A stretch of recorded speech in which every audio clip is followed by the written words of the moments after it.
कमरे का वातावरण बाहर के मौसम की तरह ही गर्म था। मेरी बहू अलीशा द्वारा लिया गया एक फैसला मुझे बिल्कुल नागवार गुजरा था।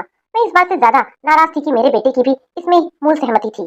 ऐसा नहीं था कि मैं पुरानी विचारधारा की कोई कड़क सास थी, परंतु बात ही कुछ ऐसी थी कि आधुनिक विचारधारा तथा स्त्री स्वतंत्रता का हिमायती मेरा मन मान ही नहीं पा रहा था। मम्मी, आप समझ नहीं रही हैं। मैं नहीं समझ रही हूँ, ये सही कह रही हो तुम। मुझे ये समझ नहीं आ रहा कि तुम्हें अकेले ही क्यों घूमने जाना है। अनुराग नहीं जाना चाहता तो अगले महीने नेहा और अपनी बाकी दोस्तों के साथ चली जाना। मम्मी, नेहा या कोई और ट्रैकिंग पर जाना पसंद नहीं करती तो तुम्हें क्यों जाना है? वैसे भी शादी के बाद ये सब ठीक नहीं है। अनजान लोगों के साथ रात रात भर अकेले रहने में भला कौन सी समझदारी है? वीना एकदम ठीक कह रही है। अशोक, मेरे पति बोल पड़े थे। पापा जी, मेरी जान पहचान का ग्रुप है। ग्रुप के सदस्यों के साथ पहले भी गई हूँ मैं। बात जान पहचान की नहीं है अलीशा। मैंने क्या कभी तुम्हें किसी भी काम के लिए मना किया है? परंतु बच्चे, शादी के बाद कुछ चीजें सही नहीं लगती। अनुराग साथ होता तो बात अलग होती। मैं तुम्हें परमिशन नहीं दूंगी। बाकी तुम खुद समझदार हो, अपने फैसले लेने के लिए स्वतंत्र हो, वयस्क हो। मम्मी, शादी का क्या अर्थ होता है? काफी देर से शांत होकर हमारी बात सुनकर मेरा बेटा अनुराग अचानक बोला। अर्थ? हाँ मम्मी, क्या यह अर्थ स्त्री और पुरुष के लिए अलग होता है? नहीं, ऐसा तो मैंने नहीं कहा। आज तक तो मुझे मेरी किसी पसंद को भूलने के लिए नहीं कहा आप लोगों ने। फिर अलीशा के साथ यह अलग व्यवहार क्यों? शादी का मतलब अपनी पसंद नापसंद को पति के अनुरूप बदलना तो नहीं होता। फिर वह मेरे घुटनों के पास आकर बैठ गया और बोला, इस रिश्ते से विलग स्त्री का एक बहुत ही महत्वपूर्ण रिश्ता स्वयं से भी है। शादी का मतलब उस रिश्ते को तो भुला देना कदापि नहीं है। पता नहीं हमारा समाज स्त्रियों से ही सदा त्याग की उम्मीद रखना कब छोड़ेगा। वे भी पुरुषों की तरह इंसान है, उनकी भी इच्छाएं हैं, अपने पति से इतर उनका एक अलग व्यक्तित्व भी है। बेटा, मैंने कुछ कहना चाहा, लेकिन वह बोल पड़ा, मम्मी, आपको तो पता है मुझे ऊंचाई से बहुत घबराहट होती है। लेकिन अलीशा तो कई सालों से ट्रैकिंग पर जाती है। उसका पहला प्यार ही ट्रैकिंग है। हिमालय की चोटी पर चढ़ना तो उसका सपना रहा है और आज उसका यह सपना पूरा होने जा रहा है। तुम उसे यह कहकर रोक दूं कि तुम अब किसी घर की बहू हो, इसलिए तुम अपना सपना भूल जाओ? स्त्री को त्याग की देवी, परिवार की धुरी और ममता की छांव बताकर पुरुष और यह समाज अपने स्वार्थ की पूर्ति कब तक करता रहेगा? मेरे अनुसार अलीशा सही है और उसे जाना ही चाहिए। मामा, इस बार आप गलत हैं। बात उस दिन यही समाप्त हो गई थी। अलीशा के जाने में अभी 15 दिन का समय बाकी था। रात को खाने के बाद मैं लेटने जा ही रही थी कि अशोक ने बड़बड़ाना शुरू कर दिया। देख लिया अपने बेटे को? तुम्हारा बेटा जोरू का गुलाम हो गया है। तुम्हारा बुढ़ापा तो बहुत ही कष्टमय गुजरने वाला है। नाक कटा दी खानदान की। मैंने तो कभी भी अपनी माँ की बात नहीं काटी, और इसे देखो वीना, सोचा था मेरा बेटा मेरे जैसे बनेगा, लेकिन यह तो शुरू से ही अनुराग बड़ा होकर क्या बनेगा, यह फैसला मैंने पूरी तरह अनुराग की खुद की पसंद पर छोड़ रखा था। परंतु वह कैसा पुरुष बनेगा, इसकी एक छवि मैंने अपने मन में बना रखी थी, और वह छवि कहीं भी अशोक से मेल नहीं खाती थी। अशोक के बड़बड़ाने की आवाज अभी भी नेपथ्य में आ रही थी, लेकिन मैं 28 साल पहले की अपनी दुनिया में पहुंच चुकी थी। संगीत मेरे शरीर में लहू की तरह बहता था। पिताजी संगीत के गुरु थे और माँ गृहिणी। हम 3 बहनों के नाम भी संगीतात्मक थे। बड़ी दीदी संगीता, दूसरी दीदी रागिनी और तीसरी मैं वीणा। परंतु संगीत से मन भले ही संतुष्ट होता हो, पेट नहीं भरता। और जब गरीब के घर में शादी करने के लायक 3 बेटियां हो तो उनका गुण भी अवगुण बन जाता है। बड़ी मुश्किल से पिताजी हम बहनों को शिक्षा दिला पाए थे। कन्यादान करने के लिए उन्हें ना जाने कहां कहां से उधार लेना पड़ा था। पूरे विश्व में शायद भारत ही एक ऐसा देश होगा जहां दान देने के लिए भी दाता को ग्रहीता को शुल्क अदा करना पड़ता है। स्त्री वह वस्तु नहीं, कर दिया जिसे तुमने दान देकर, दान में उसे तुमने छीन लिया उसका स्वाभिमान। शादी के 7 फेरों के साथ 7 वचन लेकर मैंने अशोक के घर में प्रवेश किया। 7 वचन तो हम दोनों ने लिए थे, परंतु निभाने की एकमात्र उम्मीद मुझसे ही की गई थी। मेरे ससुराल वालों को मेरा गाना बिल्कुल पसंद नहीं था, विशेषकर मेरी सास को। उनका मानना था कि यह काम अच्छे घर की बहू को शोभा नहीं देता। उनके आदेश की अवहेलना जब कभी भी उनके पति नहीं कर पाए तो फिर मेरे पति क्या कर पाते? वैसे मैंने एक कमजोर ही सही परंतु कोशिश की थी। अशोक से कहा था कि अपनी मम्मी से बात करने को। वीना, मैं एक आदर्शवादी बेटा हूँ, मुझे तुम जोरू का गुलाम नहीं बना पाओगी। मम्मी ने जो कह दिया वो पत्थर की लकीर है, चाहे वो गलत ही क्यों ना हो। मैंने कहा था, हाँ, आज के बाद इस बारे में कोई भी बात नहीं होगी। किसी भी बात में तुम मुझे हमेशा माँ के साथ ही खड़ा पाओगी। प्यार मैं तुमसे करता हूँ, पर परिवार में मैं तुम्हारी वजह से बदनाम नहीं होना चाहता। शादी के समय कन्या वामांग में आने के लिए 7 वचन मांगती है। प्रथम वचन मेरे कानों में उस समय गूंज गया था, हर निर्णय आप मुझे साथ लेकर करोगे, तभी मैं आपके वाम भाग में आना स्वीकार करूंगी। मेरी सास को शब्दों के व्यंग बाण से मुझे मारना बहुत पसंद था।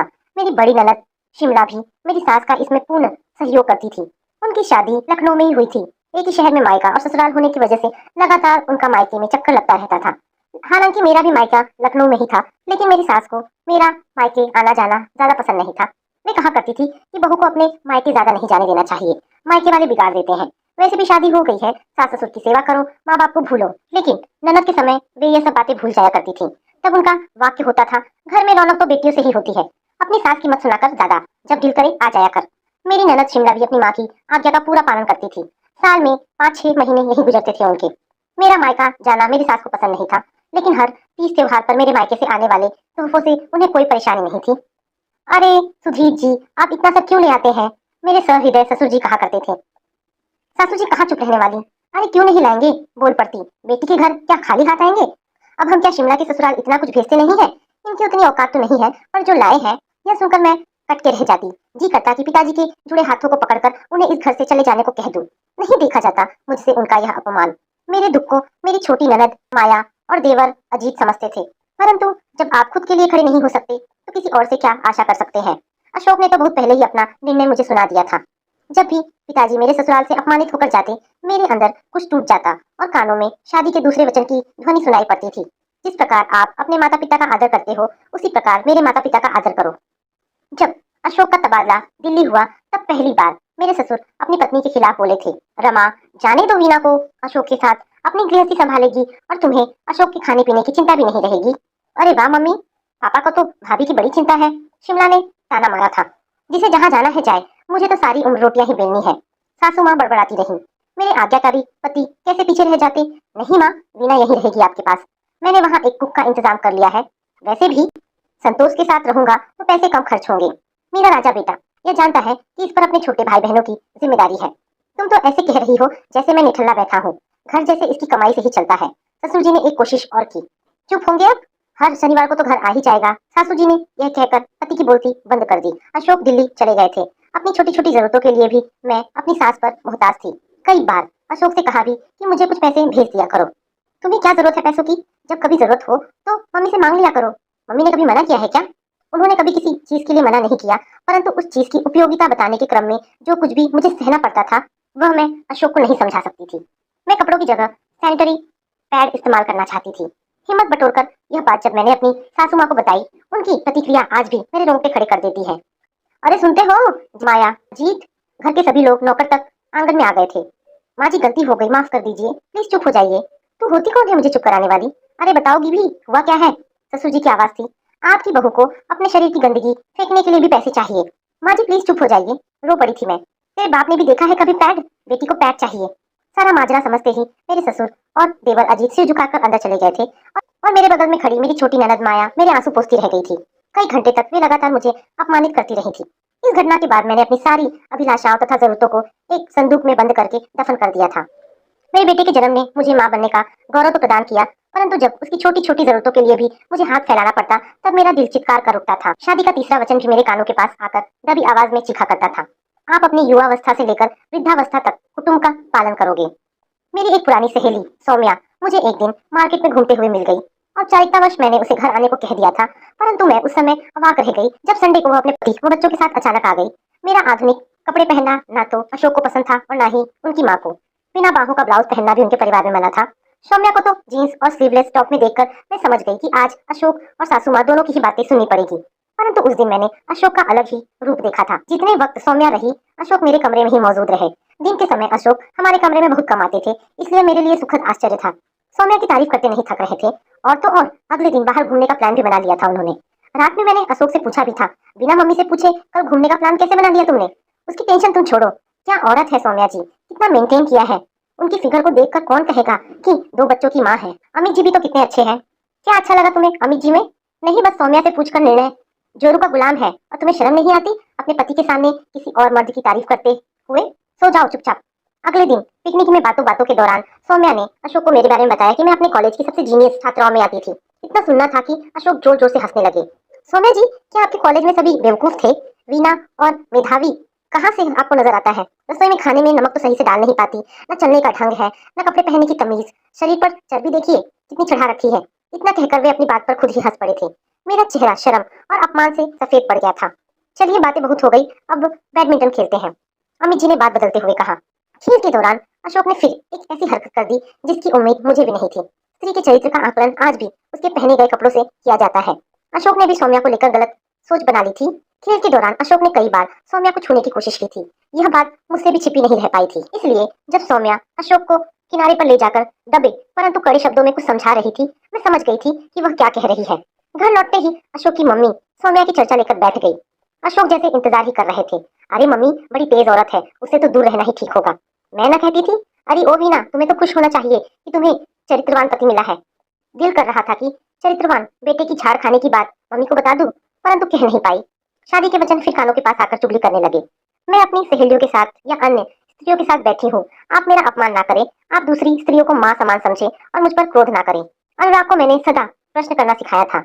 अशोक अक्सर उसके सवालों से चिढ़ जाया करते थे, परंतु मैं हमेशा उसे सवाल पूछने के लिए प्रोत्साहित करती थी। मेरे और अनुराग के प्रश्नोत्तर के खेल में ही मुझे मेरे जीवन के सबसे बड़े सवाल का जवाब मिल गया था।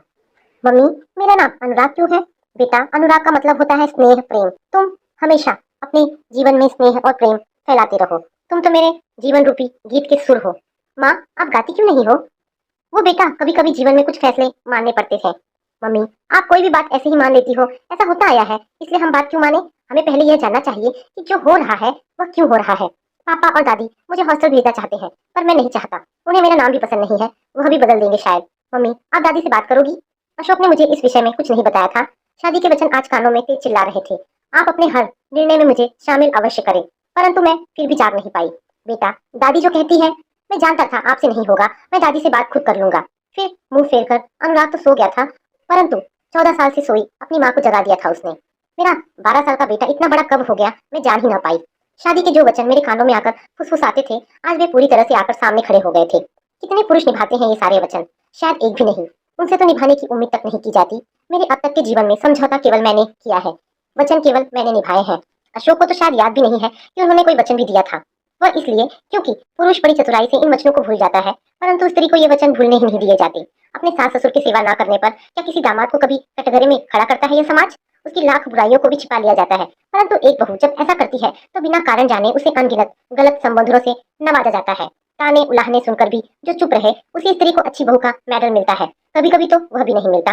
उस दिन समझ पाई थी मैं, शादी के इन वचनों को बनाया ही इसलिए गया था ताकि स्त्रियों को पुरुषों के ऊपर निर्भर रखा जा सके। यह पूरी प्रथा ही पितृसत्तात्मक सोच के अहम को संतुष्ट करने के लिए बनाई गई थी। स्त्री को अपने सुखों के लिए किसी पर निर्भर क्यों रहना पड़ता है? पंडितों ने अपनी तथा पुरुष संप्रभुता को बनाए रखने के लिए सारे नियम कानून बनाए थे। मैं अपने बेटे को पुरुष होने का दम्भ भरते हुए नहीं देख सकती थी। मैं उसे इस सोच के साथ बड़ा होता नहीं देख सकती थी कि हर स्त्री को अपनी रक्षा अथवा अपने फैसले लेने के लिए पुरुष की आवश्यकता होती है। अपने लिए तो फैसला अब मैं खुद लूंगी। अगले दिन सुबह ही मैंने अशोक को बता दिया था कि मैंने दिल्ली में रहने का फैसला लिया है। घर में तूफान आ गया था, सब कुछ बहुत कठिन था, परंतु मेरे ससुर, देवर और छोटी ननद इस बार चट्टान की तरह मेरे साथ खड़े थे। अगर वे साथ न भी होते तो भी मैं पीछे हटने वाली नहीं थी। मेरी सासू माँ ने मुझे इसके लिए कभी माफ नहीं किया था, परंतु पिछले 15 सालों से भी तो वे मुझे अकारण ही सजा दे रही थी। माया की शादी के अगले दिन ही हम दिल्ली आ गए थे। अशोक का असहयोग आंदोलन यहाँ आकर भी जारी था। माँ बेटे की जुगलबंदी मुझे परेशान करने के लिए तरीके निकालती रहती थी। मैंने कुछ दिनों बाद ही एक स्कूल में म्यूजिक की शिक्षा देनी शुरू कर दी। धीरे धीरे अशोक भी समझने लगे कि अब मेरा पीछे लौटना नामुमकिन था। समय अपनी रफ्तार से बढ़ता रहा। अनुराग फैशन डिजाइनिंग का कोर्स करने अमेरिका गया, तभी मैंने अपने म्यूजिकल स्कूल की नींव डाली थी। अनुराग ने जब अलीशा से विवाह का फैसला लिया, तब भी सारे परिवार के विरुद्ध खड़े होकर मैंने अपने बेटे के सही कदम का साथ दिया था। अलीशा एक क्रिश्चियन परिवार की लड़की थी, परंतु मेरे लिए यह बात कोई मायने नहीं रखती थी। धर्म जाति पर पता नहीं क्यों लोग इतना घमंड करते हैं। आप कहाँ पैदा होंगे, इस पर आपका क्या अधिकार? इससे कोई उच्च और कोई नीच कैसे हो सकता है? अनुराग ने कोर्ट मैरिज करने का निर्णय लिया था। इन झूठे कर्मकांडों और वैध के आडंबरों से मेरा भरोसा भी उठ चुका था। अशोक को भी अनुराग ने अपनी दलीलों से चुप करा दिया था। शादी के बाद हमने एक छोटी सी पार्टी दे दी थी। जब सारी उम्र मैंने अनुराग को सही का साथ देना सिखाया, फिर आज जब वह अलीशा का साथ दे रहा है तो मुझे बुरा क्यों लगा? हर सवाल का यही प्रतिवचन दिया था उसने। मैं भी जानती थी कि अलीशा और अनुराग सही है। क्या अपने बेटे को मुझे अलीशा के साथ बांटना असहनीय लग रहा है? क्या मुझे उसका अलीशा को सही और मुझे गलत कहना तकलीफ दे रहा है? नहीं, शायद अपनी कल्पना को यथार्थ रूप में देखकर मैं अभिभूत हो गई हूँ। अनुराग मेरी कल्पना का ही तो मूर्त रूप है। मम्मी, अंदर आ सकता हूँ? अनुराग की आवाज मुझे वर्तमान में खींच लाई थी। हाँ बेटा, आ जाओ, अंदर आ जाओ। आप मुझसे नाराज है ना मम्मी? क्यों, क्या तुमने कुछ गलत किया है? नहीं, पर वो आज जो सच है वह अप्रिय हो सकता है, परंतु वो गलत नहीं हो सकता। यदि आप किसी से प्यार करते हैं तो उसके गलत को भी सही कहने के लिए बाध्य नहीं है। इसलिए मैं तुमसे नाराज नहीं हूँ, बल्कि आज मुझे तुम पर गर्व हो रहा है। मैं जैसे पुरुष की कल्पना किया करती थी, तुमने उसे साकार करके मेरे सामने खड़ा कर दिया है। मेरा बेटा एक ऐसा पुरुष है जो अपने पुरुष होने को मेडल की तरफ नहीं पहनता। जिस प्रकार वह सिर झुकाकर अपनी माँ का आदर करता है, उसी प्रकार अपनी माँ द्वारा लिए गए गलत निर्णय का विरोध भी करता है। यह सब क्या कह रही हो तुम? वीना, क्या तुम्हें अनुराग की बात बिल्कुल बुरी नहीं लगी? अशोक, इसमें बुरा लगने जैसा क्या है? मेरा बेटा किसी भी सवाल का प्रतिवचन देने से न स्वयं डरता है और न अपनी साथी अपनी पत्नी को रोकता है। हाँ, सही कह रही हो। इतना कहकर अशोक चुप हो गए थे। तो इसका मतलब है मम्मी, मैं ट्रैकिंग पर जा रही हूँ। अलीशा भी मेरे कमरे में आ गई थी। ट्रैकिंग पर बाद में जाना, अभी तुम दोनों सोने जाओ, मुझे भी नींद आ रही है। मम्मी पापा, चलिए पहले आइसक्रीम पार्टी करते हैं, अनुराग ने हंसते हुए कहा। चलो सब चलते हैं। मैं फ्रिज से आइसक्रीम निकालती हूँ। अनुराग तुम कोई अच्छी सी पिक्चर लगा लो, यह कहकर अलीशा चली गई। हम सब भी उसके पीछे कमरे से निकल ही रहे थे कि अचानक अशोक मेरी तरफ मुड़कर बोले, वैसे तुम लिख क्या रही हो वीना? कुछ नहीं, एक समाज की कल्पना कर रही थी जी। कैसे समाज की मम्मी? मैं तो बस एक ऐसे समाज की कल्पना करती हूँ जहाँ बेटे के जन्म पर अभिमान ना हो, बेटी का कहीं दान ना हो, मानवता के धर्म का हो नमन, सत्य कथन पर न लगे ग्रहण,